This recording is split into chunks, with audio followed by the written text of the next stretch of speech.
పుష్ప2 తొక్కిసలాట ఘటనపై చిక్కడపల్లి పోలీసులు ఛార్జ్షీట్ ఫైల్ చేశారు. ఛార్జ్షీట్లో A1 గా సంధ్యా థియేటర్ యాజమాన్యం, A11 గా అల్లు అర్జున్ ను చేర్చారు. 3 మేనేజర్లు, 8 మంది బౌన్సర్లు సహా మొత్తం 23 మందిని నిందితులుగా చేర్చారు.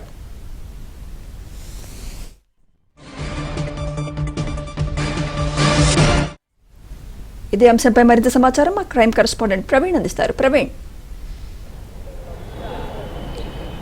2024 డిసెంబర్ 4న సంధ్యా థియేటర్ వద్ద జరిగినటువంటి తొక్కిసలాట ఘటనలో ఇప్పటికే చిక్కడపల్లి పోలీసులు ఛార్జ్షీట్ ఫైల్ చేయడం జరిగింది. ఛార్జ్షీట్లో చాలా కీలక అంశాలను కూడా అందులో ప్రస్తావన చేశారు.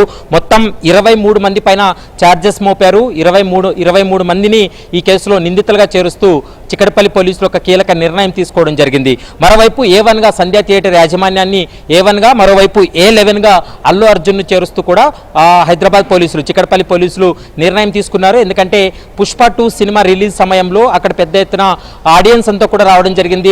ఎక్కువ మంది అల్లు అర్జున్ ఫ్యాన్స్ అక్కడికి రావడం జరిగింది. ఇంతమంది క్రౌడ్ ఉన్నారని తెలిసి కూడా అల్లు అర్జున్ అక్కడికి వెళ్ళినటువంటి సమయంలో తొక్కిసలాట జరిగింది. ఆ తొక్కిసలాటలో రేవతి అనేటువంటి మహిళ ప్రాణాలు కోల్పోయినటువంటి పరిస్థితి కనపడుతుంది.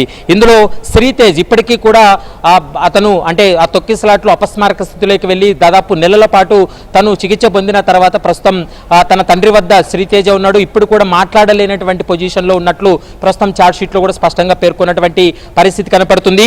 మొత్తం ఈ కేసులో 23 మందిలో మనం గమనించినట్లయితే 3 మేనేజర్లు, 8 మంది బౌన్సర్ల పైన ఛార్జెస్ మోపడం జరిగింది. 4 ప్రత్యక్ష సాక్షులను విచారణ జరిపి వాళ్ళ స్టేట్మెంట్స్ కూడా రికార్డ్ చేసినటువంటి పరిస్థితి కనపడుతుంది. 2024 డిసెంబర్ 4న జరిగినటువంటి ఈ తొక్కిసలాటకు సంబంధించి 4 ప్రత్యక్ష సాక్షులు ఇచ్చినటువంటి స్టేట్మెంట్ కావచ్చు, మరోవైపు అక్కడ లభించినటువంటి సాంకేతిక ఆధారాలన్నింటినీ కూడా న్యాయస్థానం ముందు పెట్టినటువంటి పరిస్థితి కనపడుతుంది.